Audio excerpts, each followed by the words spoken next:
Hey everybody, Cherish here. I wanted to come on early today and talk to you guys about breaking your bad habits. Now, anytime I hear breaking the habit, and this is so gonna age me, I think of the Linkin Park song, Breaking the Habit. So I'll share that little video later so you guys can enjoy that.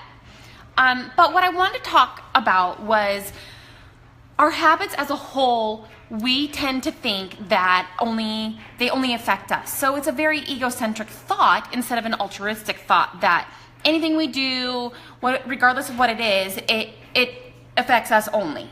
And that's just not true. Whether or not it's a good habit or a bad habit, it's going to impact the people closest to you and even outwardly quite a few people.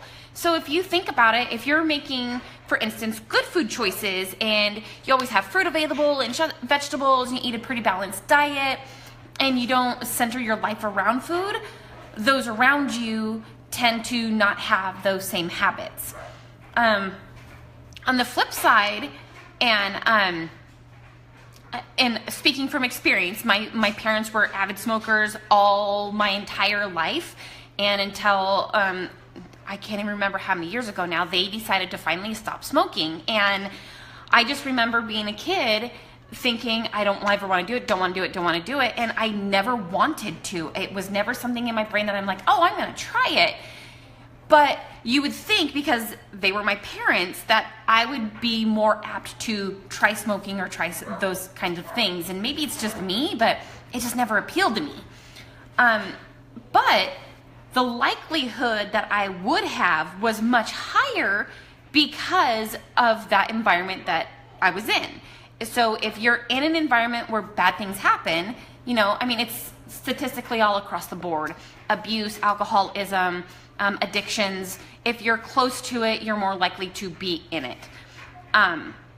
But there's just some people that just don't have that in them. And I really do think there's some sort of chemical makeup in us that either we're addicted to something or we're not. There has to be something else. It's not just a personality trait.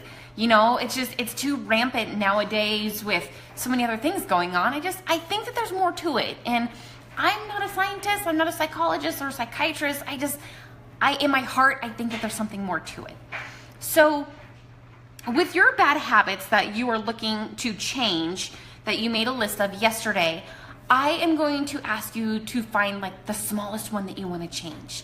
And what I want to do is create a snowball effect and create confidence as you go, breaking these habits by starting with something small.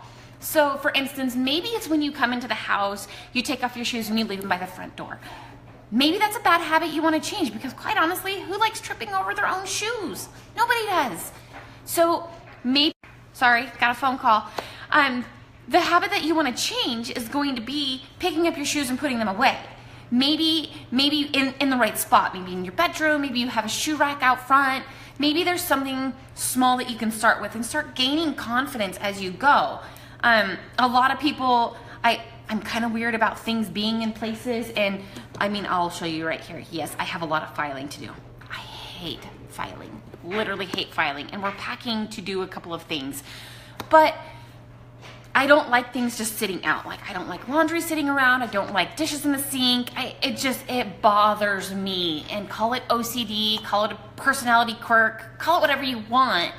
I just found ways around things that bother me. So for instance, with laundry, every night before I went to bed, I would have something that I wanted to listen to on YouTube or some music video or something to that effect, and I would play that as I folded laundry.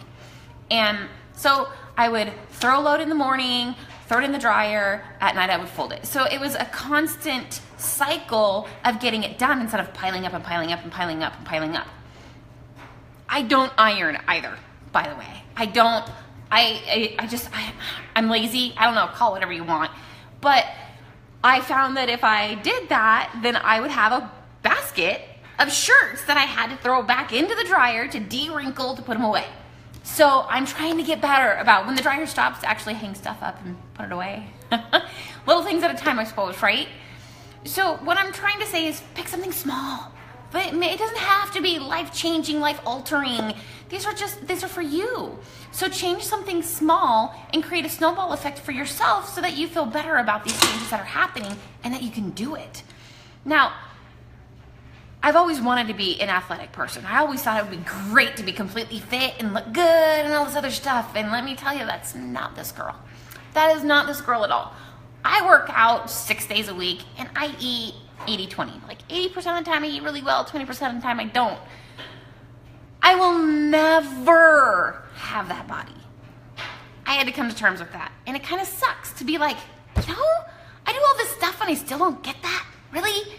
I'm sure that there's some way that I could possibly get something, cosmetic surgery, whatever. But the good thing, the thing that I took away from that lesson was that I tried. And it's all about progress and not perfection. Maybe halfway through your bad habit change, you decide that it's not so bad. It's not so bad that I just put my shoes away. They don't have to be in the right spot. They're just not sitting in front of the door anymore. So these little things start going off in your head like, oh, well, you know, it's okay. And for me, I'm still lapping everybody on the couch. That's kind of how I see it. It's for me. It's way better for me mentally. It gives me that endorphin rush that I need. It makes me feel better about what I look like and what I wear and things like that. Again, I'll never be model thin. I'll never be a size 2. I'm quite a curvy person, and that's okay with me. You have to be okay with that. You have to be okay with where you end up going on this path.